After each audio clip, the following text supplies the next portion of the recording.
Hello out there! Today I've got a special treat for you. The 1966 Chevrolet Nova Supersport.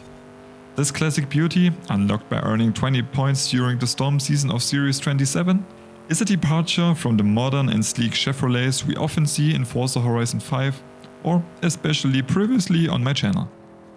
Now, I must confess I'm not much of a retro car guy and my knowledge about the history of the Nova Supersport is limited, so let's dive into what really matters. How this classic handles in FH5. I took it for a spin on my test track, and I must say I was pleasantly surprised by its handling. Sure, it was a bit on the soft side with the anti-roll bars tuned in the classic American muscle car style, but overall it held up well.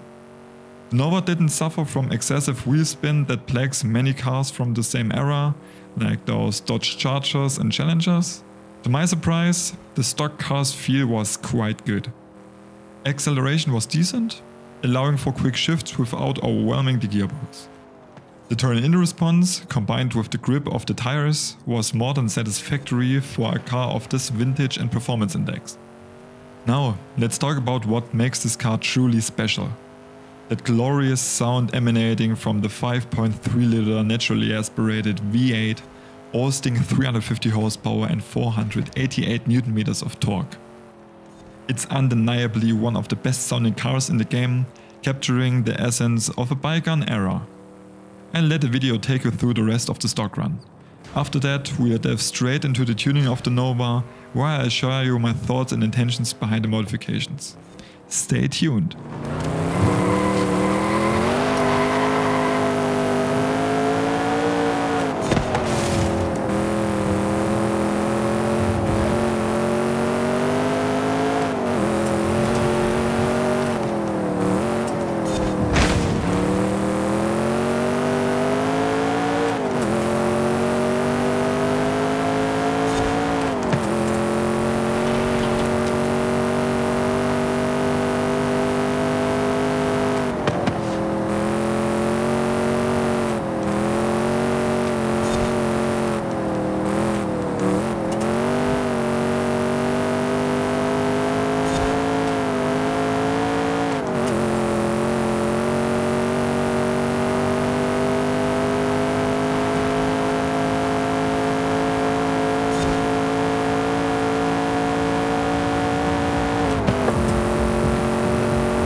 Alright, buckle up folks, because we are now diving into the heart of the matter.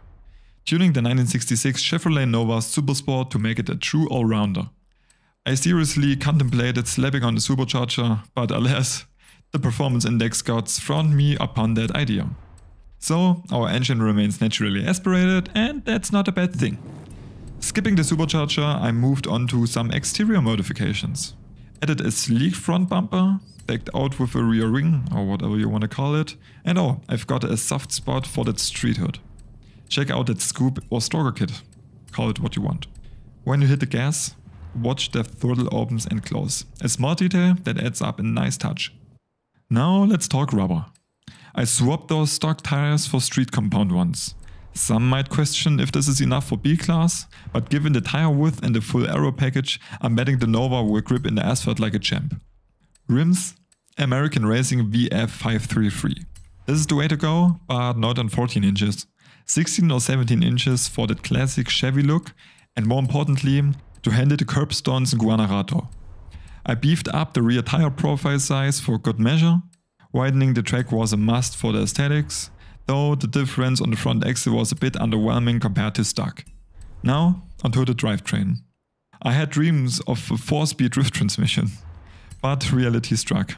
6 gears were the least I could go with the race transmission. Unfortunate, but it shaved off a cool 0.2 seconds in shift time. The whine of the straight-toothed gearbox might be a drawback for the sound purists, but sacrifices must be made.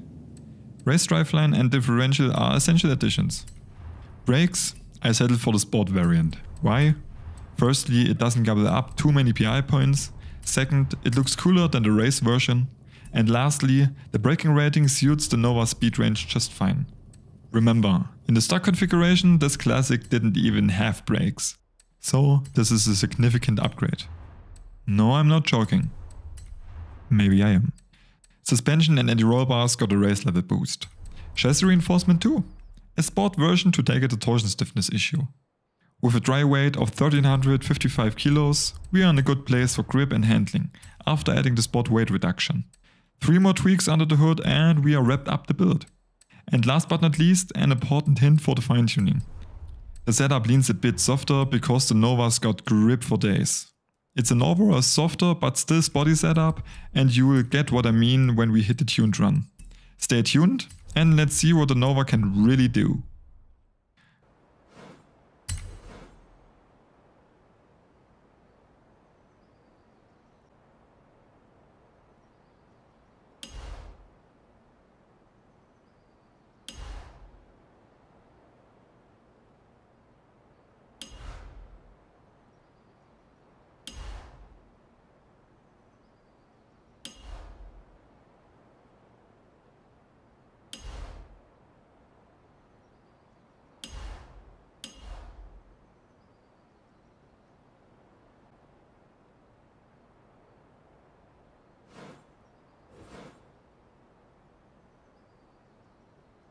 Well folks, after fine-tuning the Nova I hit the track for 5 laps and oh boy, those shifts caught me off guard. Quick and snappy, unexpectedly good. Now let's talk about how this classic Chevy performs after a 150 point PI boost. Driving this car is a downright pleasure. The acceleration is good, not mind-blowing, mind you. The Nova has a bit more power and shaded head of weight, but thanks to those aerodynamic upgrades, it's a trade-off, so not much has changed compared to stock. But here's where it gets exciting. Handling. The stock setup wasn't terrible, no wide slides or understeer nightmares, but it was a bit too soft. Now it's like driving a proper sports car. Seriously, the handling is fantastic. With the street compound tires, a softer setup, wider tires and the aero in the mix, the Nova grips like a champ. A little nugget from the in-game telemetry, the car loses torque after 5000 RPM. So the golden rule? Shift just before the red line. Don't push it all the way to 7000 RPM, you will drop around 150 Nm of torque. For a car with 520 Nm, that's a hefty loss. That's why the last 2 gears are shorter, keeping you in the optimal torque range a bit longer. This setup is your B-class race champ. It's around 240 kph for VMAX, which is decent, but where it really shines is in handling and responsiveness. Perfect for city races or tracks with many narrow corners. Give the setup a spin with your Chevrolet Nova Supersport and see for yourself. If you've enjoyed the video, consider tossing a like and subscribing. Got questions or suggestions? Drop them in the comment section below. Thanks for watching and until next time, keep those engines revving and those tires burning.